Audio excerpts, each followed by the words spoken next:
Hello, episode 4, Impact, beginning. What's going on? Just got back from Tahoe and spent some time there with the family, which is great. Did some work on some of the new macro stuff that's going on in esports.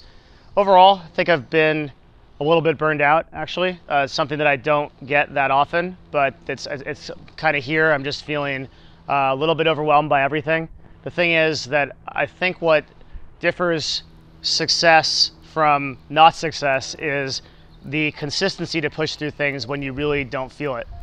Sometimes if you don't feel things, you still need to put on your best for everybody around you. And in my case, that's running a company. You're gonna see today, I'm gonna do a lot of meetings, I'm gonna do a lot of one-on-ones, I'm gonna still keep that energy and get into it. A lot of it is meditation, which I've been doing. A lot of it is exercise. A lot of it is eating well to just kind of guarantee that I can pull from that place when I need to get some more strength. And when people are feeling bad, they usually stop doing something. But that's not what I want to do today. I want to just get started, get after it, keep my attitude up and keep my positivity and work into it.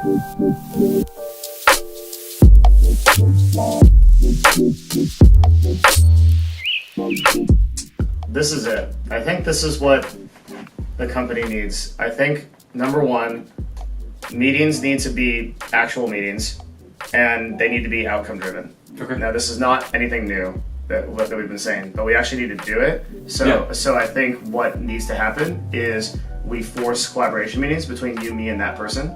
And then that are heavily outcome driven. Cool. Like this is gonna take 30 minutes and this is gonna get John what he needs. So I think that every time that you are at a bottleneck with another department, that means you have to Discord me and say, we need a collaboration. I think we need a collaboration meeting about this. So for example, I think we need a collaboration meeting about building out the website. We're at a point where Levi has coded enough. And now I don't know where to go or I know where to go, but I would like to get some feedback to bring other people into the company, right? And at that point, what we do is we schedule a meeting in the next 48 hours. Okay, dudes, we're gonna meet for 30 minutes. This is gonna be the outcome. This is what's gonna happen. I will lead them to and then you could actually come with a set of things that you want answered and a plan. Mm-hmm. Then at the end of that, that person will have felt like they contributed, and you have really the best defense, which is no one can come back and be like, well, I don't like the website. It's like, well, you're a part of it. So number one is sponsorship deliverables. Yeah. So we just need to meet with Julia and get on the same page about that. And then that's that. So that's number one. Number two is the website meeting, which I think needs to be with Julia, Chris, you, me. And that's just probably sitting them down for 30 minutes, having a visual presentation ready, and being like, what do you like, what do you not like, what do you want to improve? Maybe even George could be a part of that.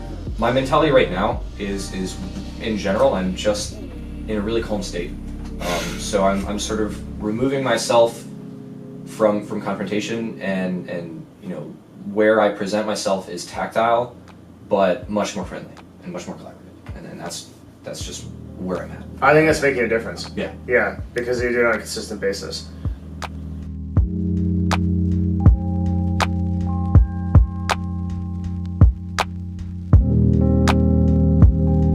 But it's there's so many more elements of what's going on here. There's 3 personality things going on. It's almost relevant to the win. Yeah, that's what you're using emojis. You're using. It's like a news update, but it's personal. You just have to hold on to whatever you're doing here because it's right. Do you know what I mean? And it's the same thing with. It's the same thing with your second one too. You didn't even change the copy that much.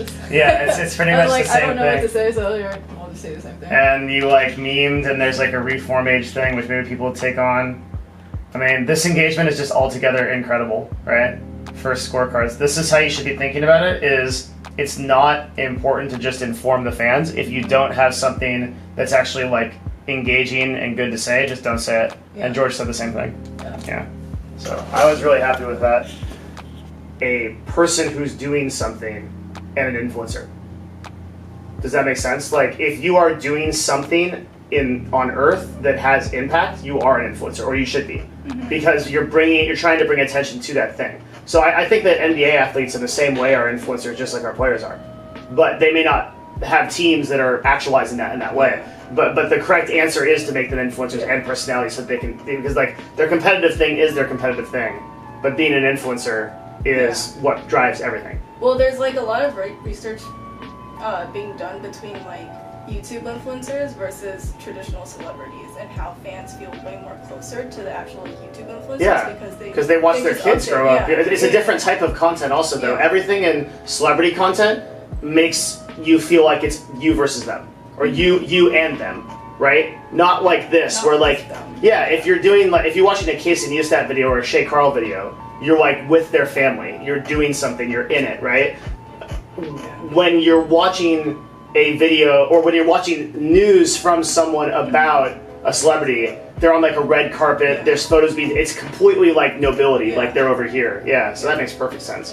And that's how we should advertise the players eventually, or get the players into that mode where it's like you feel like you're with them. And that I feel like our content in general is moving in that direction, and that's why, like, if you look at the last 2 to 3 weeks of our YouTube, it's very successful in comparison to our history.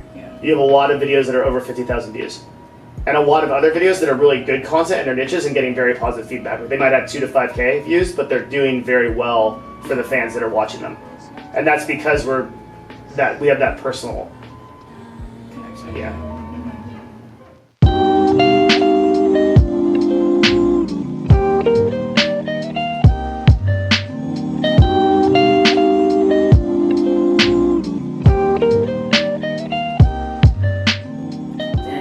There's no way we can do it at a time where everybody can meet it. It has to be late at night, which people aren't going to want to do, or fully be alert either, which is more of an issue. Not so much as like not wanting to do it, because I can just force them. But yeah, especially if LCS has a bad day, then Tony will keep them late and force them to practice. Which is good. Yeah. That's the you waste my time, I waste your time philosophy. I love that. So he did it once last week. Yeah, they screened black at like 8 to 10 last week. So, yeah, it's not optimal by any means, but if everybody can be there but one, that's kind of what has to be done, I guess. There's always something going on. I mean, you're trying to get every coach into a meeting simultaneously. You're probably doing the best you can. So I think it's just good to have them. Yeah, the only other solution is to have them during lunch, but even that's not ideal because scrim blocks will run into lunch. Yeah. And you can't account for that. Right, that's the end of Impact for today. I just finished my last one-on-one for the day. Might be a little bit more. We might go see a movie, so if that gets in, then that's going to be in here. If not, then might be a little bit later. We can go see Wonder Woman. You know the shit. I talked about the burnout a little bit in the beginning of this episode. You can probably see that, like, I kept into it. I leaned into it, leaned into the discomfort, and kept going. Did the one-on-ones, did the stuff that needs to get done to run the company and to be successful. And like, when there's strength and weakness, it's like, if you're weak, you can still be strong, and if you're strong, you can be weak also. When you're strong, you can also be vulnerable to people, and when you're weak, you can also lean into that weakness and be strong and gather that energy from what's inside you. Like, whatever happens, you may not even be able to tell if you kind of just skip through this episode or watch the whole bit. It's like, oh, he's just on, like he's in it. No, like I'm like a little bit down, like I'm struggling with some things, and that's part of life. Like, it's not always up, and people are gonna say, oh, well, like, you know, you're always in meetings, you're always doing this stuff. Well, yeah, that's the grind, that's the life, that's what you sign up for. You know, you sign up for a certain level of responsibility, and if you do the work that I do, you sign up for quite a bit. That's part of it. You don't get to complain, you don't get to have an off day, you get on it, and that's what the most successful people do. It's that belief that you can get into it and that you can go strong. And if you believe yourself to be weak and to believe yourself to be like, I can't do that, or I'm not able to motivate myself in this way, and you don't dig really deep and down inside yourself to find that energy to execute when you need to, that belief system pervades every part of your life.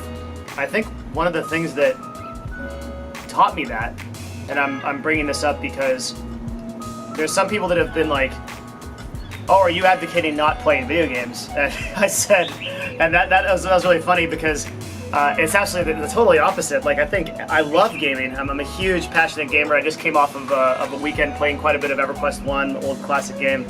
And I think it's like the real challenges in gaming. Gaming taught me that if you are losing a lot of matches, if you're having a difficult time, you have to push through to get better. Like, there's no choice, and life is like that too.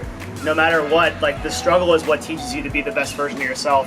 It's not in success that you'll find that growth. It's in the failure. It's in the effort. And when things are bad, that's when you're going to grow the most if you allow yourself to. But if you hold up, you call yourself weak, you say that you're not able to do it, and you don't allow yourself to pull deep down into that energy, then you're going to be right, you're going to fulfill your prophecy. But if you're strong, you keep strong, you dig down into that strength, you let other people see your strength, then you will be strong, and that will also fulfill your prophecy. It's up or down. So I think that's where I'm at today. Was a little bit of a rougher day than other ones, but overall, a lot of good stuff for the company. I think I have kind of like a good idea of where we want the company to go in the next week or two.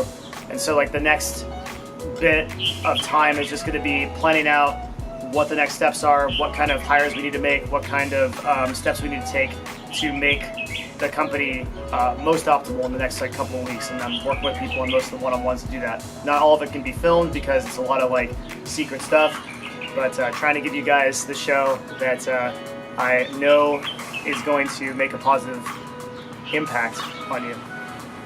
That's what it's about. Okay, so that's it for today. Signing off. See you guys again next time.